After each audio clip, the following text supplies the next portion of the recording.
What's going on, everyone? Welcome back to another episode of the JT Sports Podcast. I'm your host, JT. Got a really exciting episode for you guys today. I know every single time I come on here, I always say that I'm excited for every single episode, but this is the most excited that I've ever been for a show for the whole entire summer. And the reason why this episode was so late was due to the fact that it took me 2 hours to decide what I wanted to talk about on today's episode. And then there was some more breaking news that came out that we also included on today's episode. So we're going to be discussing the Denzel Mims trade. Can the Detroit Lions unlock his potential? Is the Atlanta Falcons run game enough to carry them to the postseason? Why Jaguar fans should be excited about the addition of Calvin Ridley going into this year. Justin Fields made some really bold statements on a podcast platform, and the statements were really interesting to say the least. So we're going to get into his claims. Lane Kiffin also had a lot of things to say during SEC Media Day.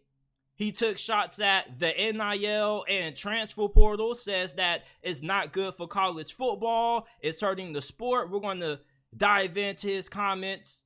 And we're going to be talking about two college teams in Texas. Texas A&M. What if Bobby Petrino can fix their offense? And how good is the offense for the Texas Longhorns going to be this upcoming college football season? We got a really exciting episode this afternoon. If you haven't already, make sure that you hit that like button, subscribe to the channel. We go live every day, Monday through Friday at 5 p.m. Eastern Time. And lastly, if you haven't already, make sure that you check out the JT Sports Podcast. This podcast isn't just available on YouTube. You can find us on all podcasting platforms: Apple, Google, Spotify, Amazon, wherever you get your podcast from. You can find the JT Sports Podcast. Leave us with a 5-star review if you enjoyed this episode. All you got to do is go to Apple, Spotify, type in the JT Sports Podcast, and it will pop up. Give us a 5-star review. Or you can go down to the description down below, scroll down a little bit, and there will be the links to the Apple and Spotify versions of the podcast. If you like the JT Sports Podcast and you want to support us, the best way to do so is by giving us a 5-star review. It only takes 30 seconds to do, and plus, it's free. Late last night, when I was dozing off to sleep, the New York Jets traded away former second-round pick Denzel Mims to the Detroit Lions. Now, at this moment, this trade is unofficial. But if Denzel Mims makes the Detroit Lions roster, the New York Jets are going to be compensated a 6th-round pick in return, and this trade holds through as valid. But if Denzel Mims doesn't make the Lions roster, then this trade pretty much would be considered non-existent because it won't go through. So the agreement in this trade is that the Jets are going to give the Lions Denzel Mims in a 2025 conditional 7th-round pick. And if Denzel Mims makes the roster, the Jets are going to be receiving a 6th-round pick for the 2025 NFL draft. Now, I don't really care too much about the trade compensation. I more so am worried about if Denzel Mims is going to be able to make the Detroit Lions roster. And if he makes the roster, can the Lions unlock his potential? Now, if you don't remember about all the hype that Denzel Mims had coming out of the 2020 NFL draft, let me give you guys a little bit of a flashback. So let's rewind the clock to the year 2020. Now, coming out of Baylor, Denzel Mims was one of those wide receivers that was getting a lot of hype because of him running a 4.38 at the NFL Combine at 6'3", 207 pounds. And he had a really good career at the University of Baylor.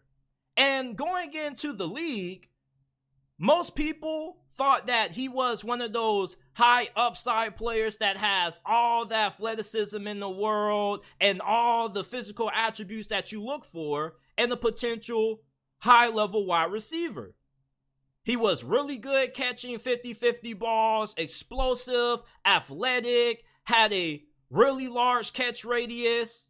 But the problem with Denzel Mims, like most wide receivers that have this kind of prototype, 6'3", 200 plus pounds, and runs a 4.3 something in a 40-yard dash, he wasn't the most polished wideout in terms of what you need to have to be successful at this division. You got to be able to separate, and to have the ability to separate, you got to be a good route runner. Neither one of those things Denzel Mims excels at, and now he's with the Detroit Lions. Now you may be asking, JT, why didn't it work out for him with the New York Jets? Well, the first half of his rookie season was pretty good. And then the second half, and then the remainder of his time with the New York Jets was pretty much forgettable. And Denzel Mims pretty much is the same player right now that he was coming out of Baylor. He hasn't really developed all that much. He hasn't really improved. And going to the Detroit Lions, hopefully, can give him the fresh start that his career needs. Now, you can't say that quarterback was the reason why Denzel Mims got held back. You got to remember that this is the same guy who played with Garrett Wilson last year. And Garrett Wilson was the best rookie wide receiver in the league, with Zach Wilson, Joe Flacco, and whoever else was throwing him the football last year in the Big Apple. If Garrett Wilson can be the best rookie wideout in the league and can go for over 1,000 yards in year one, why couldn't Denzel Mims be able to have anything similar to Garrett Wilson's success throughout his NFL career up to this point? The Detroit Lions, you look at their receiving core right now, you don't really think that Denzel Mims is going to crack the starting lineup, and he most likely won't. And Lions fans are looking at this as a high risk, low risk, high reward kind of move. Even though Denzel Mims, they don't need him to be good. He's a good developmental project to work on that has a lot of upside and the potential. If you're able to dig in and unlock it, he could end up being a really good wide receiver. But you see, that's the problem with potential. Potential is what you hope somebody can be, or the expectations that you have for somebody. The problem with potential is that potential is something that you don't know if it's going to come to fruition. And even then, you don't even know how high somebody's potential is. And then what happens when somebody doesn't reach their potential? How good are they? What's their floor? You look at Denzel Mims, his floor is a backup quality wideout at best. And going to the Detroit Lions, he's playing with the best quarterback that he's ever played with throughout his career in Jared Goff. You got a really good offensive coordinator that's really innovative, does a great job utilizing his personnel. And really, all you're really looking at Denzel Mims being able to do to get onto the roster is beating out guys like Trinity Benson. Maybe he can end up being a wide receiver 5 or 6 to start the season out. And then he gets a couple of opportunities until Jameson Williams comes back. And the Lions can see what he can do.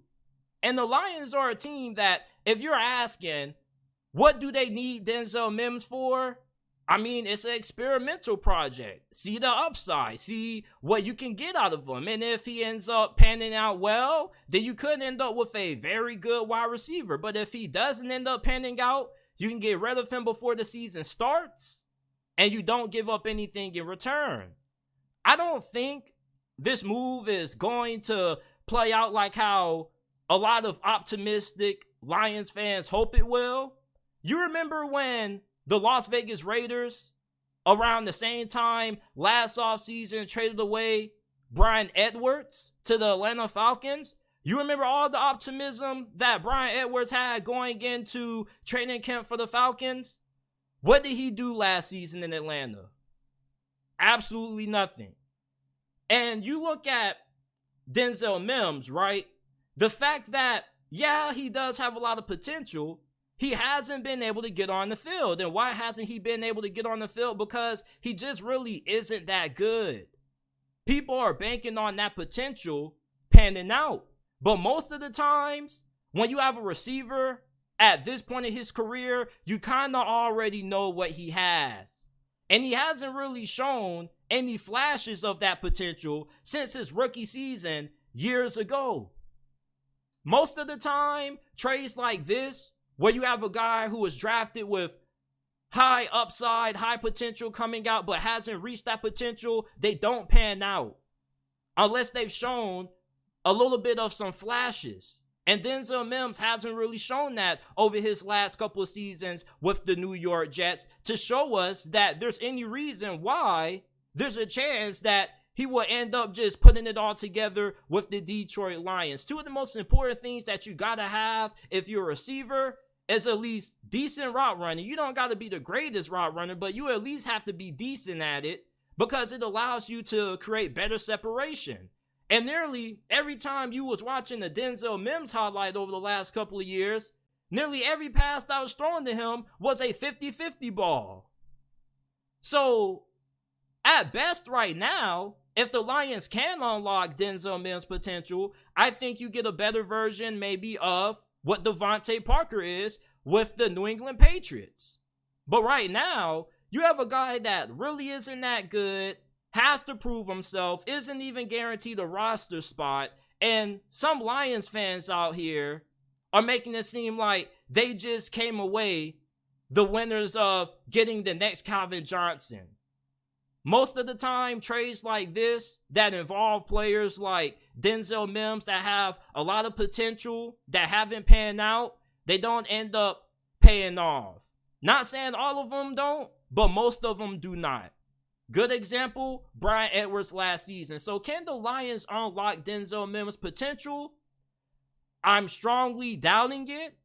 If I had to give you guys a confidence level, 1 through 5, of how I feel about Denzel Mims being able to get his career going with the Detroit Lions, I probably would give him a 2. And me giving him a 2 is me being slightly more optimistic, simply due to the issue that there is an opportunity that he is going to get some legitimate reps during the preseason. Their starters are pretty much locked in. Marvin Jones, Amon-Ra St. Brown, Josh Reynolds. So Denzel Mims, he's pretty much coming in trying to fight to be the wide receiver 4, 5, or 6 on this team. And even if he makes this roster, he could be a guy who just ends up being good depth for the Detroit Lions. We don't know if this dude is really going to get a lot of opportunities. You mean to tell me that this is somebody who's going to have a big impact on the Lions season, getting traded before training camp, having to learn a new system? Even if he does make the roster, it's still going to take him at least the first half of the season to get somewhat comfortable in this system.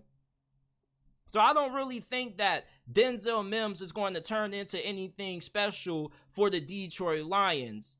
At best, I think he makes the roster as their 5th best wide receiver. Hopefully, he could end up working his way up the depth chart. And we're wishing Denzel Mims the best over here, but I don't really think the Lions are really getting lightning in a bottle or getting a steal with getting Denzel Mims, a guy who the New York Jets were about to release until they were able to find a trade partner in the Detroit Lions. Shout out to our guy, Afrophysicist _314 with the $5 donation. We greatly appreciate it. The Atlanta Falcons last season were second in the NFL in rushing yards per game. And with them drafting Bijan Robinson, this possibly could be the best rushing attack in the NFL this upcoming season. And with the Atlanta Falcons, with how good their offensive line is going to be, the talent that they got at the running back position, and how good the rushing attack is expected to be in 2023, can the ground game carry the Atlanta Falcons to the playoffs this season?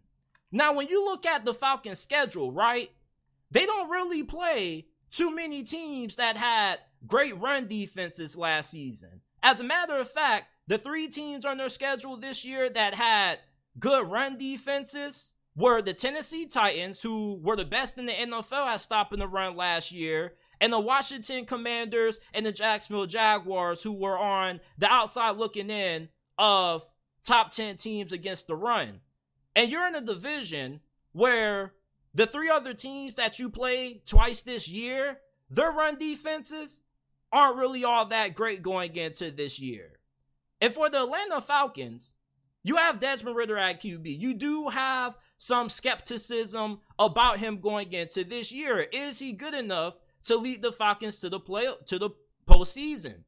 Now, really, all Desmond Ridder needs to do is be a great game manager and take care of the football, and the Falcons should be in the playoff conversation, because this run game is deadly. And although this is a passing league, you do need to have a solid passing attack to win the Super Bowl. You don't need to have a great passing game to make it to the postseason. As a matter of fact, I think that the Atlanta Falcons have a really good and concrete formula when it comes to what they need to do this season to make it to the playoffs. And that's run the damn football until you can't run it no more.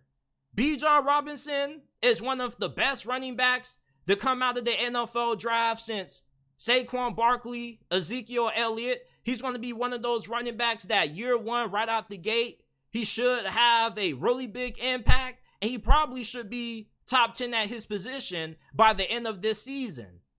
You also have Tyler Algier, who was really good during his rookie season last year for Atlanta, and you still do have old man Cordell Patterson back there. So there is plenty of talent in this running back room for the Atlanta Falcons.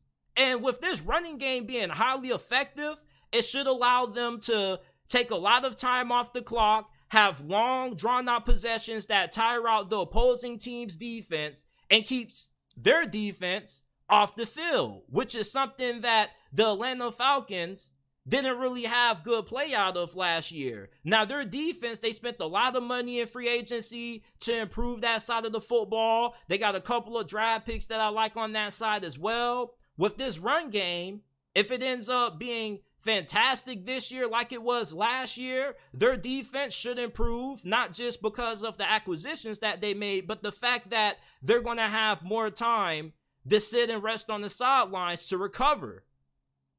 And the schedule that they have, as I mentioned earlier, isn't full of teams that are going to have great defenses. They're not full of teams that have historically great run defenses outside of the Tennessee Titans. Now, of course, a lot of those teams probably could turn it around this year, but judging from what those teams currently have on their roster at the moment, I don't really think the Atlanta Falcons rushing attack is going to be going up against too many stout run defenses, especially in the AFC South.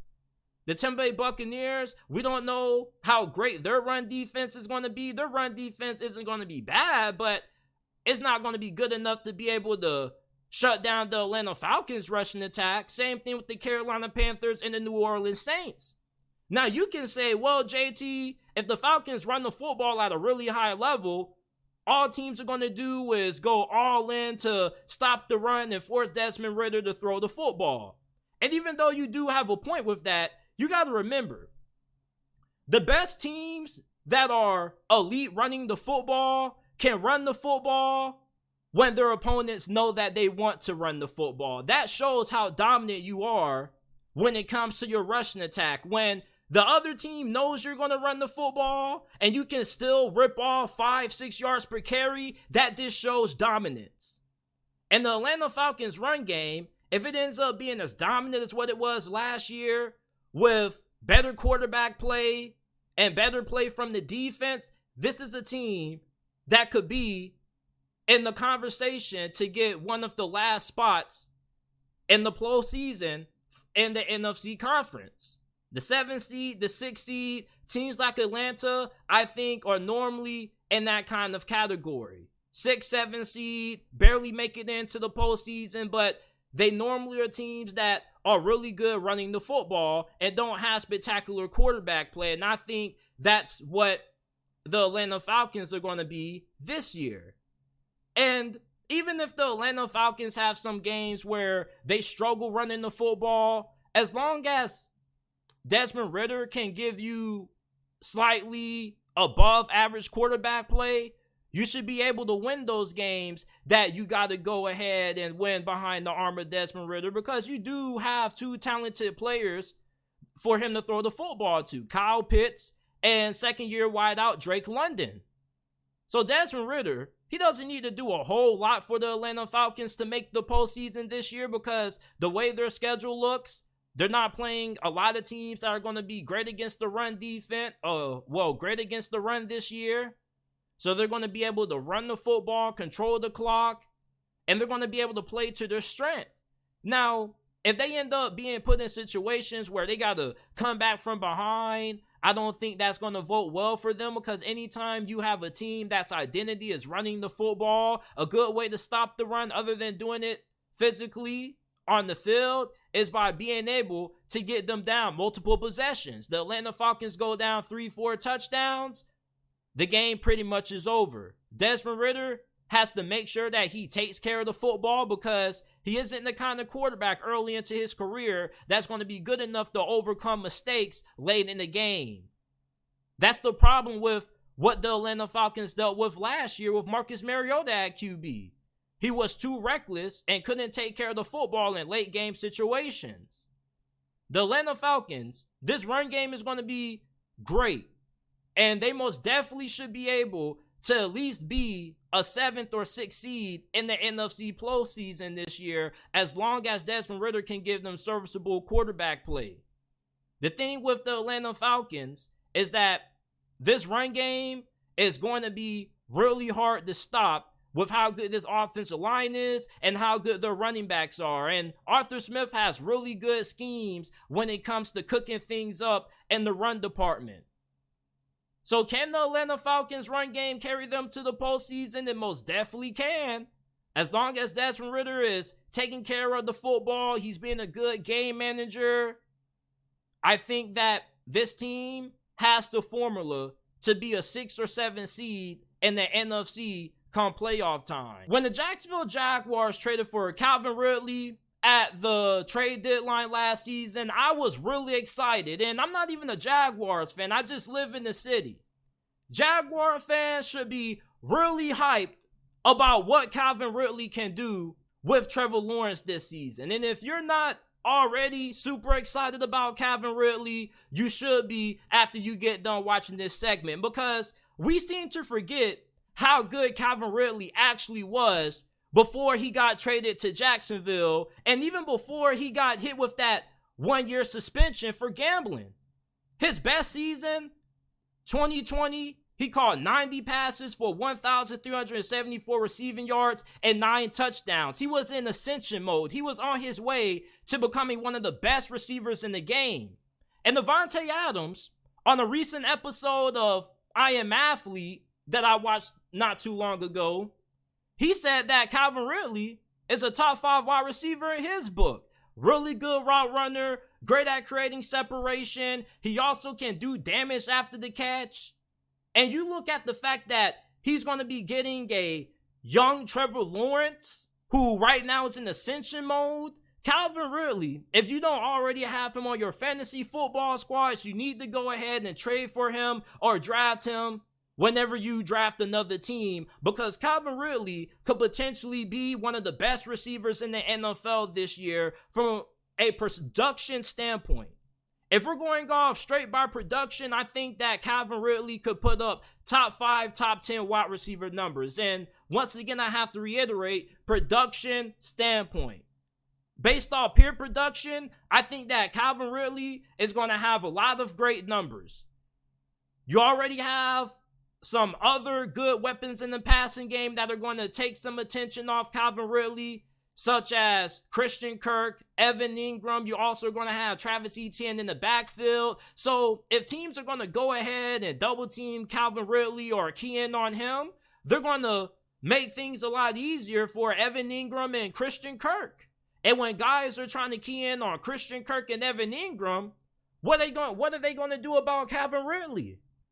And then you got Trevor Lawrence, who is the best quarterback that Calvin Ridley has played with up to this point. No disrespect to Matt Ryan, but the Matt Ryan that Calvin Ridley was playing with in Atlanta is nowhere close to how good Trevor Lawrence is going to be this season. Trevor Lawrence could pretty much be a top 3 quarterback this season. And Calvin Ridley is going to be one of the catalysts for him making that next jump in his career. If Trevor Lawrence ends up being in an MVP discussion, it's going to be due to the help of Calvin Ridley. Calvin Ridley was a great trade by the Jacksonville Jaguars. And at the time that they made the trade last season at the trade deadline, there were people who were a little bit turned off by it because they say, yeah, like you have somebody who's going to help you next season, but what about this season? Listen, the Jacksonville Jaguars, they're visionaries. At least in that trade they were, because they already knew that with the way the season was playing out, they probably weren't going to be Super Bowl contenders. They probably knew they were going to have a shot at making it to the postseason, but they weren't expecting to make a deep playoff run, so they were building and looking towards the future. And they go ahead, get Calvin Ridley, and a trade that I feel Jacksonville won. They didn't really have to give up too much for him, and you're not going to have to you're not going to have to give out big dollars to keep Calvin Ridley around long term. He's not going to be demanding Justin Jefferson kind of money. So I think that Calvin Ridley is going to be extremely good for the Jaguars. And I probably think that he's going to be even better than what most Jaguar fans think he is. I think that Calvin Ridley this season is going to put up 1,200 yards, 8 to 9 touchdowns, and he's probably going to have around 100 to maybe 110 receptions this year. Trevor Lawrence already had a really good supporting cast around him before they got Calvin Ridley, and all they did was make this wide receiving core even deadlier by getting Calvin Ridley. I mean, they had Marvin Jones last season, who was pretty productive at times, but you get Calvin Ridley, that's an upgrade, a massive upgrade. Let's not forget that Calvin Ridley was one of the best up-and-coming wide receivers prior to that 1-year suspension that he received and prior to his final year in Atlanta in 2021 when he played a couple of games. I love Calvin Ridley. I'm a huge fan of Calvin Ridley. And if you're a Jacksonville Jaguars fan, you should be extremely excited about what Calvin Ridley is going to bring to this offense. I think with Calvin Ridley, Travis Etienne, Evan Ingram, Christian Kirk, and Trevor Lawrence and Doug Peterson, the Jags should at least have a top 10 offense or better this season. The offensive line is shaky, but when you look at the talent that they have given Trevor Lawrence, they've done a great job supporting him. This is the definition of building around your franchise quarterback. Wide receivers are becoming more impactful than ever in the NFL in the year 2023. So you got to make sure that you have a bunch of them for your young quarterback to throw the football to. And Calvin Ridley this year, playing well for the Jacksonville Jaguars, probably means that Trevor Lawrence has a great season, and it probably also makes things a little bit easier for Evan Ingram and Christian Kirk in terms of them being able to get open, because who are you going to game plan for? Who are you going to double team? You're not going to double team anybody, because if you do, somebody's going to be open. Really, really great time if you're a Jaguars fan to be one. I'm not a Jaguars fan, but I just somewhat support the Jags because I'm from the city of Duval, so I always got to show some love and support to the Jags. I'm really excited about Calvin Ridley, and Jaguar fans, you should be too. If you haven't already, make sure that you go ahead, leave a like, and subscribe to the channel. We go live every day, Monday through Friday at 5 p.m. Eastern Time. Make sure that you give us a 5-star review if you are enjoying this episode of the podcast so far. If you're listening on YouTube live, make sure that you type in the JT Sports Podcast on whichever podcasting platform that you use. Give us a 5-star review, or you can go down to the description, comment section down below, and there will be the links to the Apple and Spotify versions of the podcast. Follow us on all of our social media platforms. You can follow us on Instagram at JTSports_ and on Twitter at JTSports__. Hit us up in the DMs. If you have a question that you would like answered on a potential episode of the podcast, you can go ahead and send them in the DMs on Twitter, Instagram. I read most of my DMs, even though I haven't really been active on social media over the last couple of days, but I will start getting more active on it a little bit later once I get done recording this episode. So go ahead, follow us on all of our social media platforms, Twitter at JTSports__, and on Instagram at JTSports_. And I almost forget, Threads. Follow us on Threads, people. We are on Threads at JTSports_ as well. Justin Fields had some really bold claims that he made on the podcast called All Things Covered. Now, All Things Covered, they went up to Justin Fields and they asked him to name his top 5 running quarterbacks of all time. And they also gave him the permission to include himself in the list. And of course, Justin Fields is going to say, oh, I can include myself? You're damn right I'm finna consider myself a top 5 running quarterback of all time. So, who was on his list, JT? He started out with Michael Vick. You can never go wrong with the GOAT, Mike Vick. Mike Vick is one of the greatest rushing quarterbacks of all time. Nobody's debating that. You got Cam Newton. Can't go wrong with Cam Newton being on the list. Then you got Lamar, a.k.a. Lamarvelous. All right, Justin, you cooking. And then he names himself. Okay.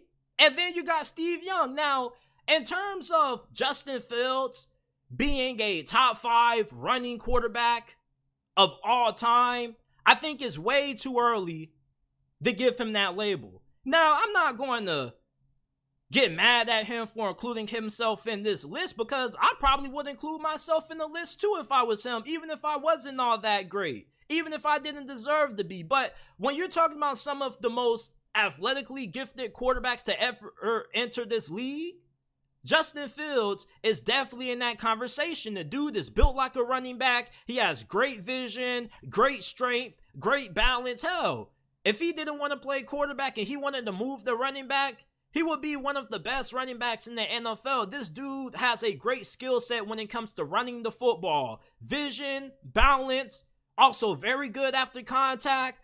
Justin Fields, definitely, I think, if he can keep his career going for the next 3 to 5 years, I think he's going to be a top 5 running quarterback of all time. Now, for him to put himself in this list, I can't really get mad at him because, once again, this is his opinion. So if he feels he's a top 5 running quarterback of all time, you can't really say too much about it. I mean, you can disagree with it, but it is his opinion. And I do think that he is really athletic. He is a fantastic runner of the football. You saw what he did last season for the Chicago Bears. And he also didn't stop there. He made another bold claim.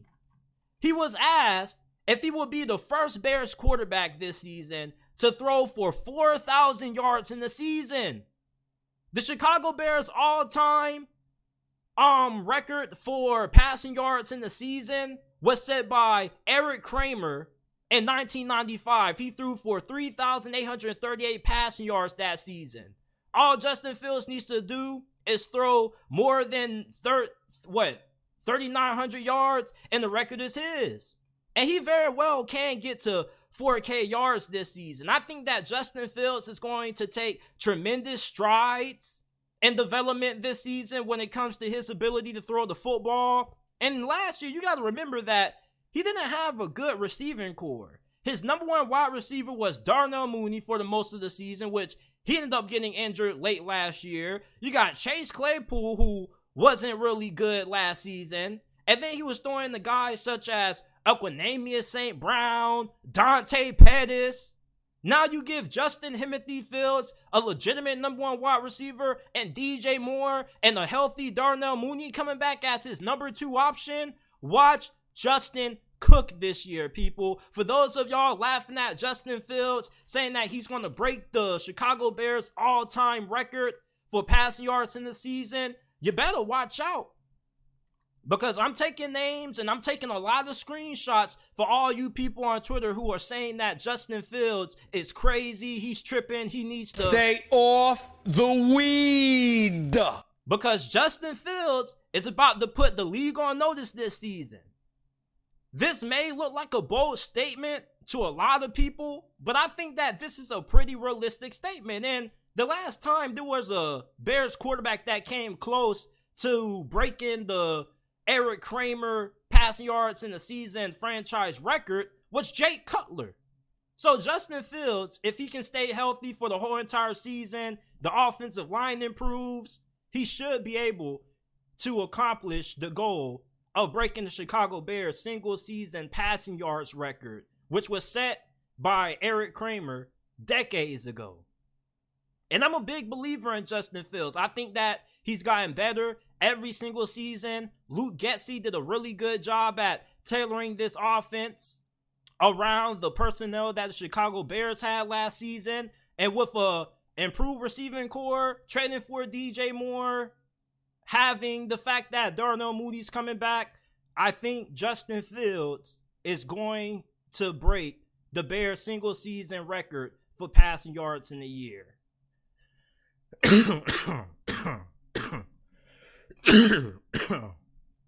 My bad, y'all. Gotta get another sip of water. Now, how are you guys feeling about Justin Fields' bold claims? Do you guys think that Justin Fields is a little bit crazy for saying that he's going to throw for 4K? Because I don't think he is. I think that there is a great chance that Justin Fields can break the Bears' all-time single-season passing yards record. Everything he has around him, he has a pretty solid coaching staff. I wouldn't be surprised if he does end up ending next year or next season with the record. And he probably needs to do it, because if he ends up breaking their record for most passing yards in the season, it probably would show that he's taken steps as a passer. He has improved his ability to throw the football. And if he ends up throwing for 4K yards, I think that pretty much tells us the answer to the question that a lot of us been asking. Is Justin Fields the guy at quarterback for the Chicago Bears? And if he does that, they also probably are a playoff team. Now, Lane Kiffin had some really spicy things to say at SEC Media Day about the current state of college football with the transfer portal and the NIL being around now. So Lane Kiffin, he started his opening statements at SEC Media Day saying that it's a phenomenal thing that players are allowed to get paid. He doesn't have anything wrong with players getting compensated. Where Lane Kiffin has a problem with is how the NIL thing is being used to pretty much buy players from the portal, which pretty much has made the transfer portal college football's equivalent to NFL free agency.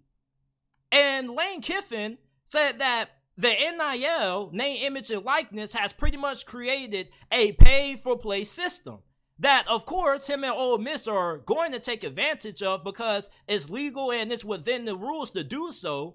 But he feels like this has led college football to becoming more like professional sports, where players end up becoming free agents and they have the right to sign with any team they want to. And the fact that you look at these recruits coming out of high school, the fact that they're being offered a lot of money to play college football for certain colleges for a set amount of money that ends up being a lot of dollars, you end up having a lot of issues that comes along with that. You remember the whole Jalen Rashada incident at Florida? I think this is a prime situation that Lane Kiffin is a little bit alluding to when it comes to the issues that comes with allowing players to get paid for their name, image, and likeness and allowing them to have more mobility. He also said that the difference between, their version of free agency versus the professional model is that professionals have contracts. You just can't up and leave a team just because you want to if you're still under contract. In college football, however, as long as you can transfer within the set dates of the transfer portal cycle, you can transfer to as many schools as you want to. I know somebody who I went to school with, who I played ball with, who's transferred to literally 4 different schools and over the last 5 to 6 years. How the hell can you transfer to 5, 6 schools? I don't even know how that's permitted. And the thing with the NCAA is that they don't step in and take control of these types of situations. They allow these situations to magnify and get worse and worse and worse until the situation gets so bad where they have no choice but to step in. So when you look at Lane Kiffin's comments, I definitely understand his frustrations. And you can't make it seem like, oh, he's just mad because he can't use the transfer portal and NIL as well as these other schools, because Ole Miss has been really active in the transfer portal over the last 2 years. Hell, they got Jackson Dart out of the transfer portal from USC last year. So I don't think that Lane Kiffin has any grievances about the utilization of the transfer portal. Really, it's with the fact that you're trying to incentivize players to transfer to said school by using NIL as a persuasion tactic. And it never was intended to be that way. It was never intended to be used that way. Now, even though Lane Kiffin doesn't have any problem with, players utilizing the transfer portal and transferring, he doesn't like the fact that coaches are using the portal to overhaul their rosters in big numbers, i.e. Deion Sanders, i.e. Kenny Dillingham with Arizona State. When you think about what the transfer portal was intended for, it was to allow players to find other opportunities if it wasn't working out. But it seems like all these players do is just hip hop to different schools every single chance the new transfer portal period opens up. And he also said that the current state of college football is a disaster. When you look at what's been going on with name, image, and likeness and the transfer portal, it's made college football a little bit like professional football, pretty much. And he even alluded to something that Josh Pate and a couple of other prominent college football talking heads have been saying about where the direction this sport can go. To these high school athletes, when they end up going to college, they don't end up getting scholarships anymore because they end up being viewed and treated as legitimate employees for said university that they commit to. So you don't give them a free education anymore because you now make them employees. And by making them employees, you basically make this more of a semi-professional league, pretty much. And that's something that Lane Kiffin kind of alluded to. And that's kind of how he feels the direction that this sport probably is going to head. Now, I wouldn't like college football or college athletics in general to go in that direction. I do think that going to college, getting a free education definitely is priceless. It's something that you definitely can't put a price tag on. But if you're treating these college athletes like employees and they're signing contracts and they're getting salaries, then it's no need to cover their education anymore, because look at what they're getting paid. They're employees now. They can pay for their own schooling. They can pay for their housing, their tuition, and anything else that gets covered with an athletic scholarship. College football, when I look at the transfer portal, I'm not one of those people that get mad over it. I'm not one of those people that if you see one of my favorite players from one of my favorite schools transferring out saying, oh, these players are weak, they just running from competition, they looking for the easy way out. Like, I don't really care who transfers, who doesn't transfer out. Like, at the end of the day, to me, college football is still college football. When the final whistle gets blown, that's when college football ends up being what it is off the field. But on the field, for 60 minutes that they're trying to knock each other out and trying to talk each other to the ground, it's still college football. You're still going to have the same mascots. You're still going to have the same fans. The game is still going to be played the same way. So I'm not really too upset about, the current state of the transfer portal and NIL and how it has impacted the sport. But it has made it way more difficult to cover and keep up with college football. It's like, you got to make sure you do your research before you talk about any team in college football, because you got to know who's on their roster. Because some of the guys that you may have thought was on the roster last week might be playing for a different team next week. So when you think about the Sam Hartman situation, I don't like how that went. I don't like how there were a lot of reports before Wake Forest bowl game that Sam Hartman was already thinking about leaving the program. And these reports came out before Wake Forest bowl game with Sam Hartman, where it was already reported that he was transferring to Notre Dame. Now, I was looking at those reports hoping that it wasn't true, thinking that this was just a bunch of rumors and speculation on Twitter and that nothing was going to become of it. But then, right after the bowl game, a couple hours later, Sam Hartman is in the transfer portal, or a couple of days later, whenever he entered the portal. It didn't take too long for him to end up at Notre Dame after these rumors came up. So I didn't really like that.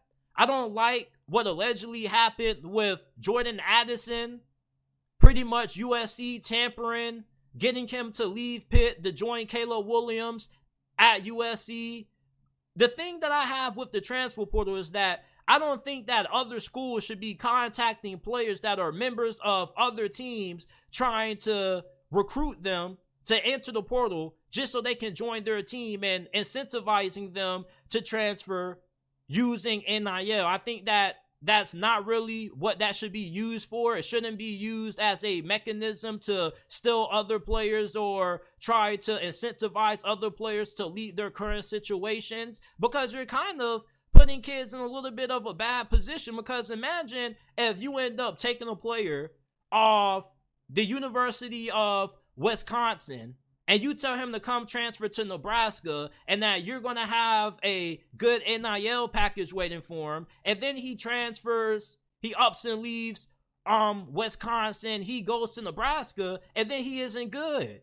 And then he isn't getting any playing time. And the reason why you got him in the first place to leave his previous school is because you promised them not just a good NIL bag, but you're also giving him another opportunity, and yet he takes the money, but yet isn't really getting the same amount of playing time that he was at his previous school. Then that kid is in a situation where after that NIL deal runs out, he has to enter the portal again and transfer to another situation, and that potentially could be the end of his career, because a lot of these guys who enter the transfer portal, the harsh reality is that most of them do not get picked up. I know a handful of guys from the city of Jacksonville that entered the transfer portal and they haven't been heard from again.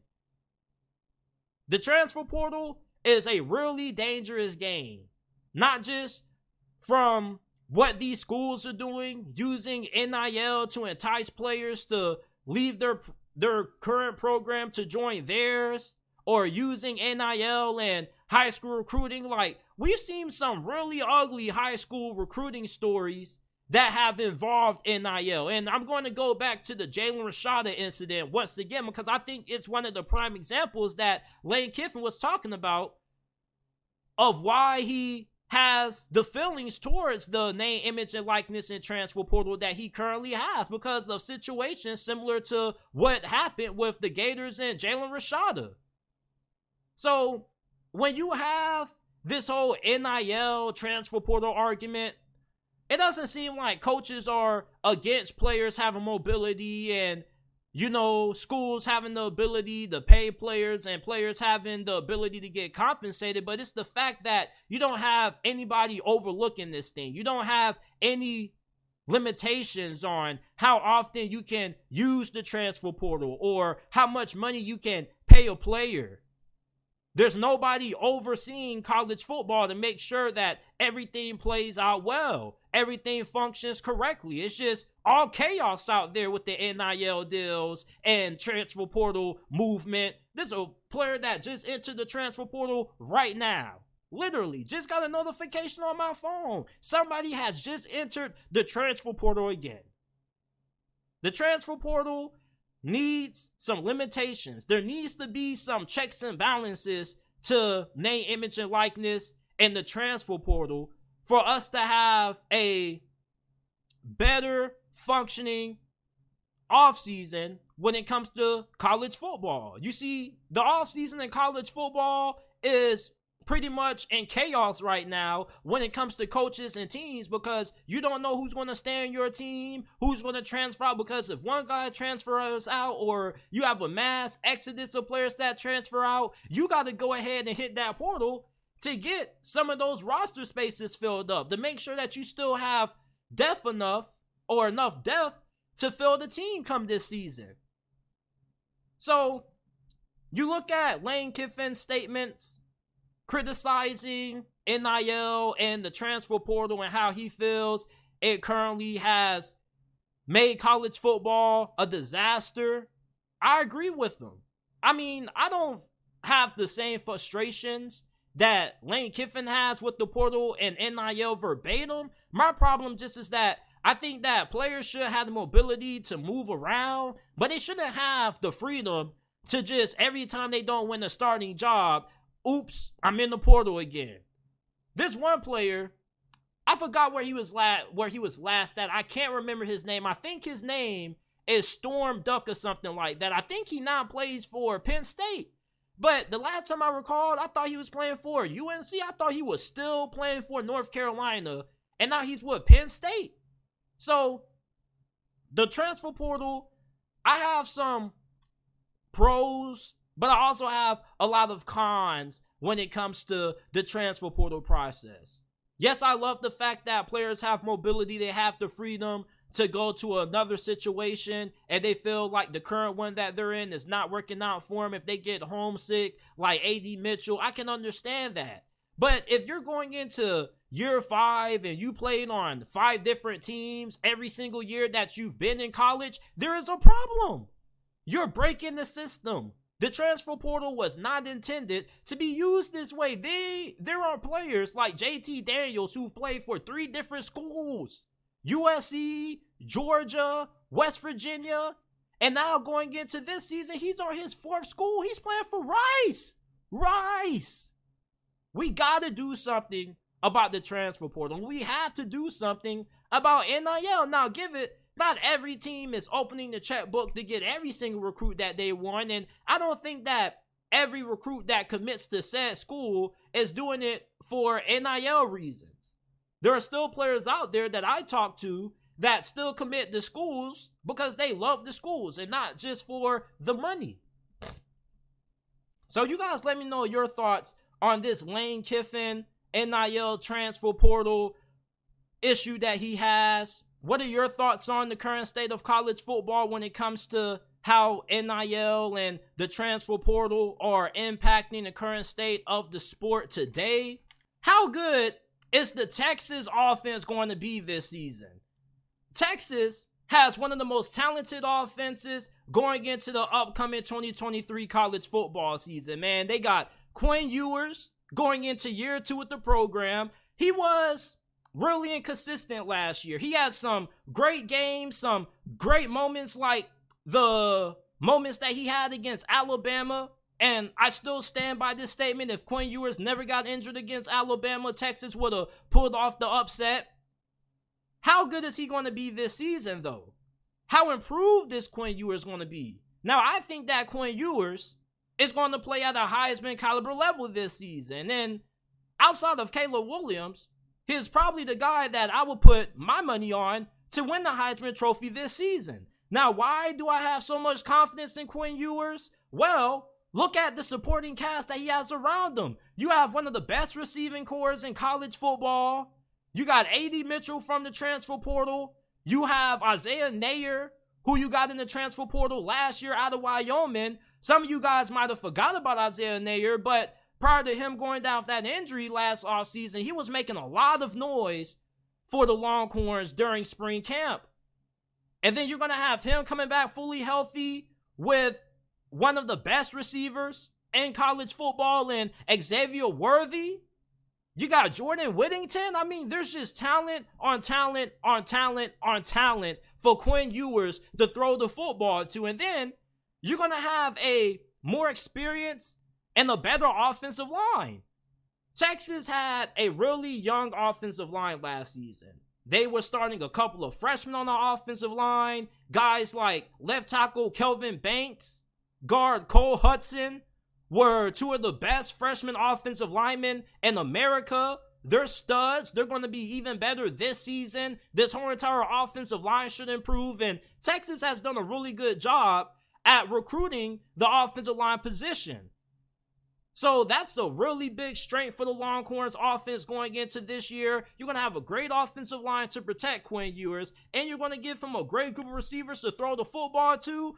Texas offense is going to be one of the most deadliest offenses in college football this year. I think that this is going to be a top 10, maybe potentially top 5 offense this year.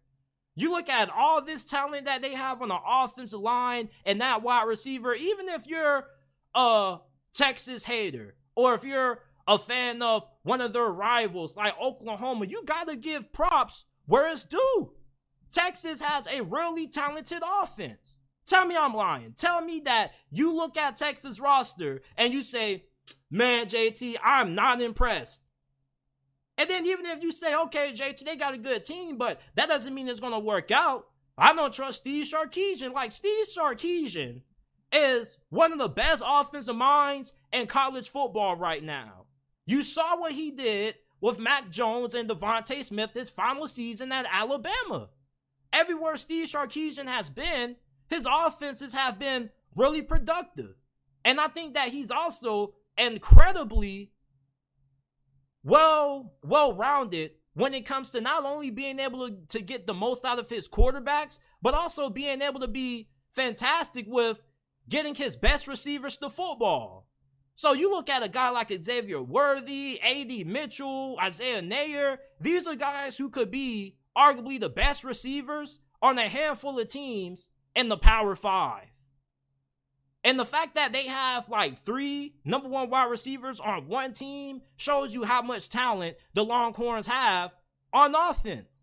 Whoa, who's going to be replacing Roschon Johnson and Bijan Robinson? JT, Texas run game is going to take a step of regression this year. I don't think this offense is going to regress this year from a run game standpoint. They still have a lot of talent in that running back room. Now, they may not have a Bijan Robinson, but they do have a Jonathan Brooks, who was averaging 6 yards per carry last season on 30 attempts. They do have a Jaden Blue, who was the 6th best running back coming out of the 2022 recruiting cycle. So there is plenty of talent that should be able to step up at running back and fill the shoes of Bijan Robinson and Roschon Johnson heading for the NFL. With Quinn Ewers at quarterback, throwing to the best receiving core in the Big 12, Xavier Worthy, A.D. Mitchell, Jordan Whittington, Isaiah Nayer having a really good offensive line and the intelligent offensive mind in Steve Sarkisian, this should be one of the best offenses in college football this year. There's no way you can't tell me that you don't think that Texas offense is going to be elite this year unless you're a hater. And if you're a hater, you need to put that haterade down, man. You need to put the haterade down, look at Texas roster, watch their spring game, and then come back and tell me, JT, Texas has one of the most talented offenses in college football, because they do. It shouldn't be too much of a debate about this. And if you're wondering if Quinn Ewers is going to improve, you got to remember the fact that this was somebody who is regarded as one of the best recruits that ever come out of high school. And the fact that he's with Steve Sarkisian should give you more reason to have confidence in him. Steve Sarkisian did a really good job at developing Mac Jones. Nobody knew how good Mac Jones was going to be. Most people thought that there was a good possibility that he was going to get beat out for the starting job by Bryce Young his true freshman season. So Steve Sarkisian played a big hand in Mac Jones' development. He played a big hand in Devontae Smith having that Heisman caliber season. You got Xavier Worthy, A.D. Mitchell, Isaiah Nayer at receiver. You got 3 guys who are good enough to be wide receiver runs on the majority of Power 5 college football rosters out there. And Quinn Ewers, although he struggled last year, I feel like a lot of his struggles were more due to him being a young quarterback. Young quarterbacks are going to have games where they get really antsy with the football and they have a lot of turnovers. They're going to have inconsistencies there. They're going to have some good performances one week and then some head-scratching performances the next week.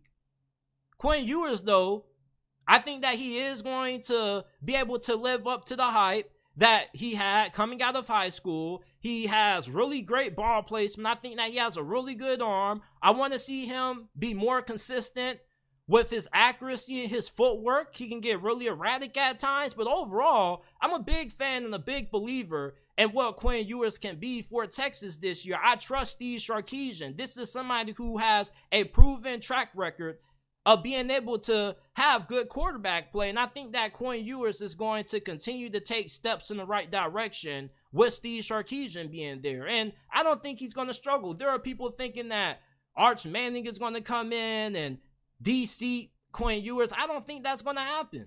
I think that there's way too much talent around Quinn Ewers for him not to have a Heisman caliber season, and there's way too much talent for Texas not to have one of college football's best offenses this season. Bobby Petrino was hired by Jimbo Fisher to fix Texas A&M's offense. And one of the biggest storylines going into the upcoming college football season this year is if Bobby Petrino and Jimbo Fisher are going to be able to coexist.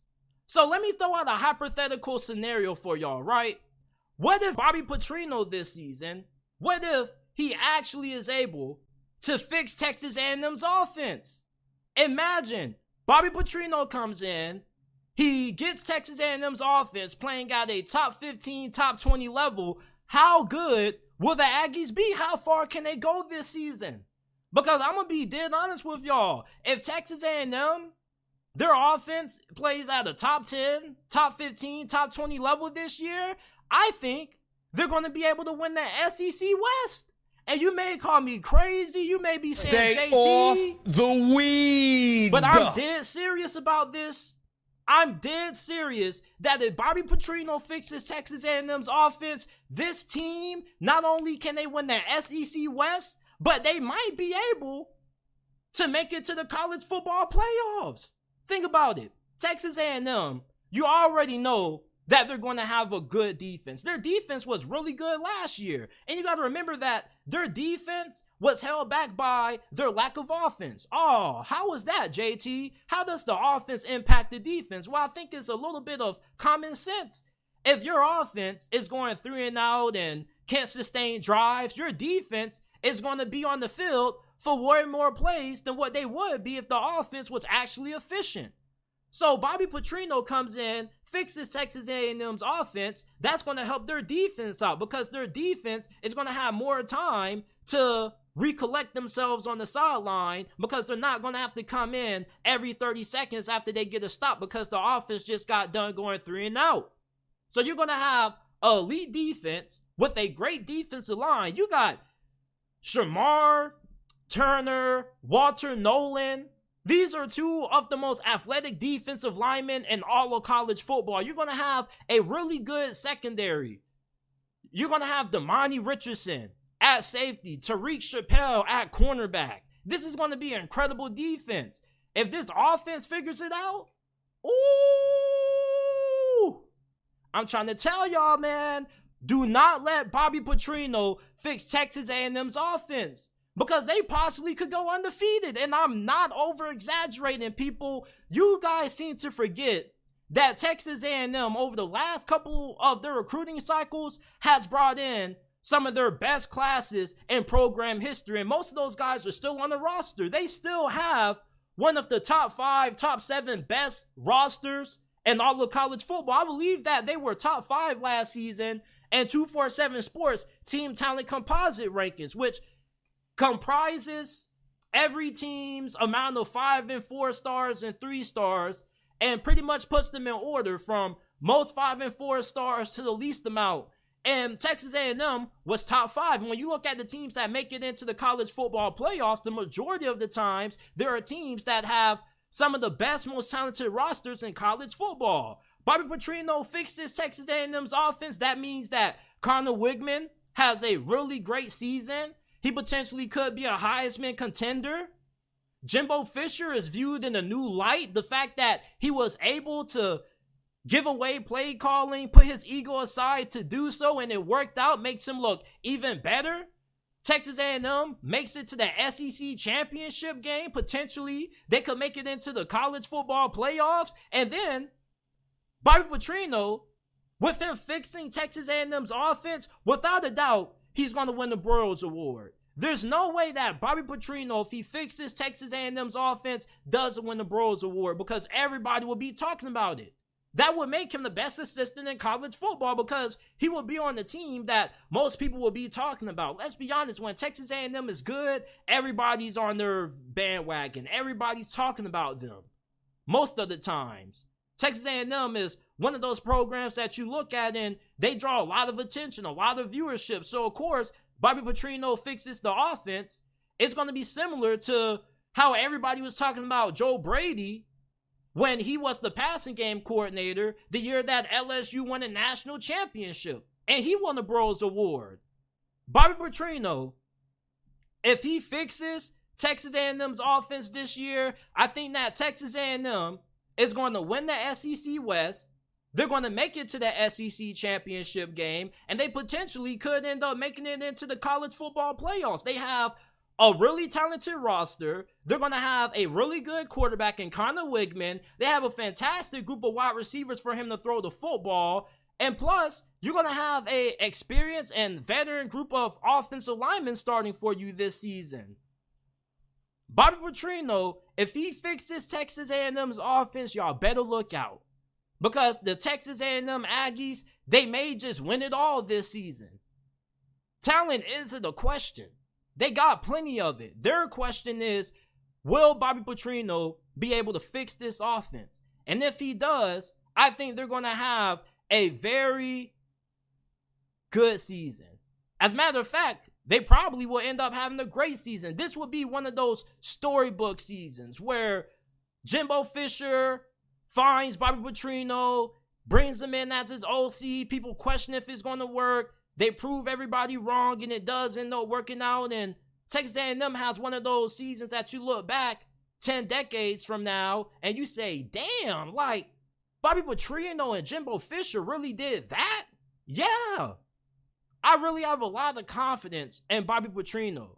And you look at Texas A&M's schedule, with Texas A&M having a legitimate offense, if this happens, tell me one team they have no chance at beating. You mean to tell me with a functional offense, they don't beat Miami on the road? I'm a Hurricanes fan. And even I'll have to give it to Texas A&M. You got Arkansas. With a better offense, you're going to crush Arkansas. And I love the Razorbacks, but with a functioning offense, I think that you probably beat Arkansas by at least 2 touchdowns. Then you got to play Alabama at home. With the great offense led by Bobby Petrino, you can beat Alabama. You can beat Tennessee on the road. Tennessee didn't even know what defense was last season sometimes. South Carolina, they're like, what is that? Ole Miss, you play them on the road. With the great offense, you're going to beat them. You're going to beat Mississippi State. You're going to smash Auburn Christian. Now, LSU could go either way. Alabama also could go either way. But with a great offense led by Bobby Petrino, I don't see any reason why you don't end up being able to beat those teams, or at least end up having one loss at the end of your schedule going into the SEC championship. So if Bobby Petrino fixes Texas A&M's offense in 2023, this team, I believe, will win the SEC West. I think they'll have the best quarterback in this conference due to Bobby Petrino's ability to get the most out of the quarterback position. We seem to forget that this dude helped develop Lamar Jackson into not just the Heisman Trophy winner, but a first-round pick. He also did the same thing with Arkansas legend Ryan Mallett. Rest in peace. Bobby Petrino, you better hope he doesn't fix Texas A&M's offense, because if he does, this team can do a lot of damage this season. This is it for this episode of the JT Sports Podcast. I appreciate you guys for tuning in. If you enjoyed this episode of the podcast, make sure that you leave a like, subscribe to the channel. We go live every day, Monday through Friday at 5 p.m. Eastern Time. Leave a 5-star review. We're available on Apple, Google, Spotify, Amazon, wherever you get your podcasts from. You can find the JT Sports Podcast. Rate us 5 stars. We are trying to get to 100 5-star reviews before the start of the college football and NFL season. So please go ahead and give us a 5-star review if you haven't already. And we will see you guys tomorrow with another episode of the JT Sports Podcast.